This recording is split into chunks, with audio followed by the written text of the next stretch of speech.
E aí, rapaziada? Tudo certo? O meu nome é Álvaro Siparovic, aqui do canal Irmão Nergismo, um canal que fala sobre filosofia, teologia e cultura. E nesse vídeo aqui, eu vou querer falar como foi a minha conversão ao calvinismo, ou como foi que eu aceitei as doutrinas da graça, né? Então, a gente não vai abordar muitos textos bíblicos, eu vou só contar como que isso aconteceu comigo, né? E se você quiser alguma referência de alguma coisa que eu falar aqui, a gente fez um outro vídeo abordando as passagens bíblicas e algumas doutrinas que falam sobre esse assunto, que estão dentro da Confissão de Fé de Westminster, tá? Vou deixar o link aqui no card. Se você quiser, você pode dar uma olhada lá nesse vídeo. E como todo mortal, né? Eu nasci arminiano e eu meio que não sabia, não conhecia essas coisas. Eu sempre fui de igreja pentecostal e eu ia lá na igreja pentecostal e tal. Eu me lembro que eu já havia lido a Bíblia inteira uma vez. É até interessante que eu me lembro de ter passado em Romanos 9 a primeira vez. Eu passei lendo a Bíblia toda. Cheguei em Romanos 9. Eu li algumas vezes e eu não estava entendendo, né? Caramba, olhava ali assim e eu pensava, pô, Paulo escreveu um negócio errado aqui. Eu falando pra Bíblia que a Bíblia estava errada, né? Aí eu pensei, pô, depois quando eu tiver mais conhecimento eu volto para esse ponto. Eu vou continuar a leitura. E eu terminei a primeira leitura bíblica minha sem meditar em Romanos 9, né? Mas tranquilo. Eu visitei uma outra igreja que tinha próximo à nossa, né? A igreja pentecostal onde eu ia. E era uma igreja presbiteriana. E eu fui, inclusive, num estudo bíblico aonde abordaram sobre esse assunto. A partir daquele dia, eu me descobri que eu não era calvinista, né? Porque eles falaram lá, os 5 pontos do calvinismo e tal, não sei o que, falaram sobre isso. Eu saí de lá, aí eu já saí falando pra todo mundo, porque aquilo era muito novo pra mim, né? Olha, esses calvinistas, como eles são iracundos e elitistas, né? Como eles são babacas e tal. E eu comecei a sair falando disso pra um monte de gente, não sei o quê. E eu comecei a me aprofundar muito nesse assunto. Via vídeos, cheguei a ler vários artigos, procurei as pessoas que elas falavam sobre o assunto, só que isso começou a consumir muito a minha energia. Eu passei muito tempo pensando nisso porque eu lia alguns outros trechos bíblicos e me pareciam muito corretos, porque se eu escolho a Deus, se eu tenho essa oportunidade e eu aceito, então Deus vai me salvar, porque eu aceitei a Deus. Então ele vem e ele me salva. Agora, se eu recuso, aí eu vou para o inferno. E eu não tinha como ver que isso não era uma escolha do homem. Eu achava que realmente era uma escolha que o homem faz e não uma coisa que Deus faz arbitrariamente, né? Só que eu comecei a ficar com muito problema com isso. Porque eu era um arminiano convicto, eu falava para todo mundo que eu era arminiano. Só que quando eu retornava para minha casa, eu pegava a minha Bíblia e eu abria naquela passagem de Romanos 9, aquilo entrava igual uma faca no meu peito. Porque é como se sempre que eu retornasse para aquele texto, todas as ideias e mentiras que eu havia montado na minha cabeça, elas fossem quebradas. Para você ter uma ideia, eu pensava, isso era muito claro, era um pensamento muito claro que eu tinha na minha mente.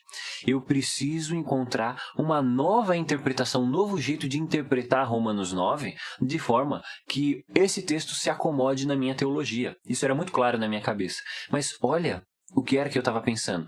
Isso não se chama interpretação. Não existe nova interpretação. Existe deturpação. Eu estava sempre querendo deturpar o texto, modificar o texto para que ele se enquadrasse naquilo que eu quero. Cara, isso é eu não sei se existe um princípio mais satânico do que esse, né? De você acomodar a palavra de Deus na sua própria vontade. Agora, não vale mais a vontade de Deus. O que vale é a nossa vontade, né? Putz grila. Eu tinha esse peso comigo, porque eu não aceitava. Porque eu tinha meio que claro na minha mente de que se Deus faz com que alguns sejam condenados ao inferno, esse Deus é mau, ele é perverso e ele decretou que essas pessoas fizessem a maldade, então ele distribui a maldade de dentro de si para as pessoas e esse próprio Deus, ele é mau. Esse era o problema principal. Não era um problema de eu acreditar ou não em Deus ou acreditar em uma doutrina ou em outra, porque eu poderia pular de uma doutrina para outra, porque eu já fazia isso bastante, né? Mas o problema era que essa doutrina, na minha cabeça, fazia com que Deus fosse perverso, mau, horrível. E por isso eu não aceitava as doutrinas da graça, né? A doutrina da eleição e da predestinação. Só que eu não só não aceitava, como isso fazia um mal gigantesco. Eu me sentia muito, muito, muito mal por eu olhar para a Bíblia e enxergar um Deus que era similar a Satanás, né? Que é um Deus maldito, desgraçado, que faz a maldade por aí. E eu não aguentava isso. Era de verdade igual aquele salmo, como se o nosso pecado corroesse os nossos ossos, sabe? É uma dor que você não sente uma dor no corpo, não sente nada doendo assim, mas você tá tão mal que é quase como se fosse melhor você ter alguma parte do seu corpo quebrado do que uma aflição tão grande na sua alma. E eu me lembro que eu trabalhava com um amigo meu, na mesma cidade onde eu morava, né? E eu ia andando pro serviço e eu ouvia muita pregação, tipo do Spurgeon, eu ouvia e-books, né? Coisa que eu faço até hoje. Eu ouvia muito artigo, livro. E teve uma vez que eu tava indo pro trampo e eu tava ouvindo uma pregação do Spurgeon sobre calvinismo e arminianismo, né? Que era uma coisa que tava, assim, que me consumia muito tempo de eu ficar pensando nisso, né? Porque era um problema gigante. Era o meu principal problema naquela época. Eu tinha que trabalhar, eu tinha que fazer faculdade, tinha que fazer um monte de coisa. Mas o problema principal não era as coisas aqui da nossa pífia realidade, né? Eram as coisas elevadas que tomavam a minha mente. E nessa pregação que eu estava ouvindo, o Spurgeon falou: você que recusa as doutrinas da graça e você acusa Deus de ser mal, porque olha Deus, olha o que você está fazendo, você me elegeu para ser uma pessoa ruim, você me escolheu para fazer o que é mal e para te rejeitar. Como você é estúpido e ignorante, como você é mal, como você é vil e detestável. E aí o Spurgeon dá um dos argumentos mais pífios e patéticos que eu já vi, mas que é um argumento que ele resolve o problema que tá na mente, que tava na minha mente, que era muito mais patético do que o argumento do Spurgeon, né? E ele falou: olha, por que é que você tá rejeitando a Deus? Por meio dessa doutrina, né? Que é a doutrina da eleição e da predestinação de todas as coisas. Por que você fala que Deus é mau, aponta o dedo para Deus e fala: olha, você é mau porque o Senhor me fez assim? Porque você mesmo quer rejeitar Deus. Você não quer rejeitá-lo? Então, Deus ordenou que você estivesse rejeitando ele aí agora. Por que ele é mau se ele está fazendo exatamente aquilo que você quer? Ou, na verdade, você quer o que você quer? Exatamente porque Deus assim determinou. Você não tem como brigar, discutir com Deus porque ele te fez de um jeito ou de outro. Você pode sim rejeitar Deus, mas você não pode acusá-lo de ser mau ou de ter feito alguma coisa ruim. E aí eu pensei, eu tava indo pro serviço, andando pro serviço e ouvindo essa pregação, eu pensei, pô, faz sentido. Eu odeio a Deus por causa dessa doutrina, então eu não vou esculhambá-lo por causa dessa doutrina. E aí meio que a partir desse dia que eu ouvi essa pregação do Spurgeon, eu comecei a aceitar essas doutrinas, né? A partir desse dia que eu ouvi essa pregação, eu comecei a aceitar, porque ele meio que esfregou na minha cara de que eu não posso brigar contra a realidade. Não existe algum argumento que consiga modificar a realidade. As coisas são como são e nós não podemos fazer nada. E esse meio que foi um argumento crucial para eu passar a aceitar a realidade como ela é e não querer modificar a realidade segundo a minha vontade. Então, a partir desse dia, eu comecei a ler Romanos e eu aceitei. Deus tem o direito de fazer o que Ele quiser com a massa. Deus tem o direito dele fazer o que Ele quiser com o planeta. Porque Ele é soberano, Ele é santíssimo e Ele faz tudo conforme Ele apraz.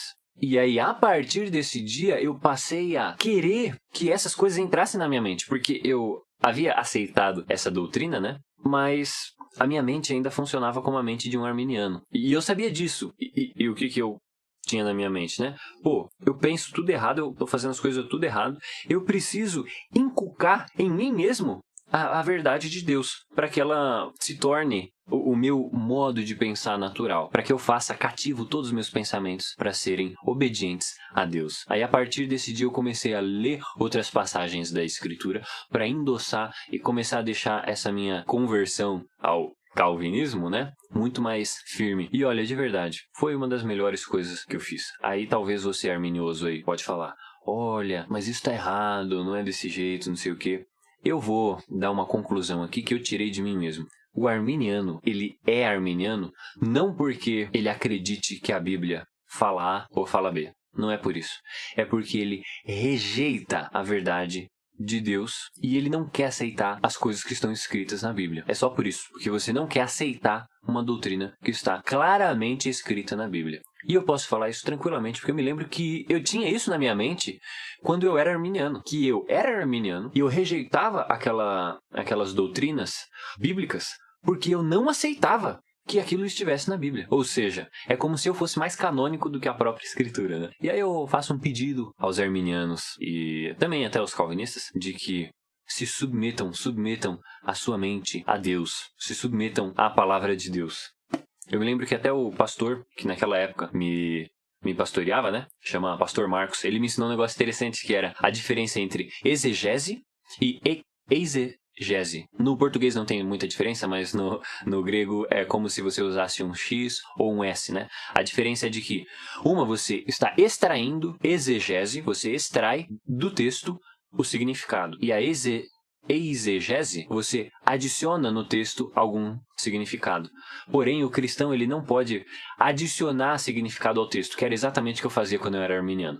Eu bolava um jeito de deturpar o texto, e aí eu pegava e lia o texto para ver se aquilo eu conseguia deturpar o texto daquela forma. Se eu não conseguia, eu pensava em um outro jeito, uma outra interpretação para adicionar naquele texto. Mas eu não tenho que colocar a minha mente em cima das escrituras, mas eu tenho que me submeter às escrituras. As escrituras estão acima de mim e ela me esmaga, ela me bota para baixo. Nunca ao contrário, nunca eu vou esmagar a escritura, nunca eu vou pressionar a palavra de Deus até que ela se torne ou que ela se conforme com a minha vontade. É sempre o contrário. Nós devemos nos submeter à palavra de Deus e ela deve nos moldar, nós devemos nos conformar com a verdade de Deus. E não o contrário. Excelente?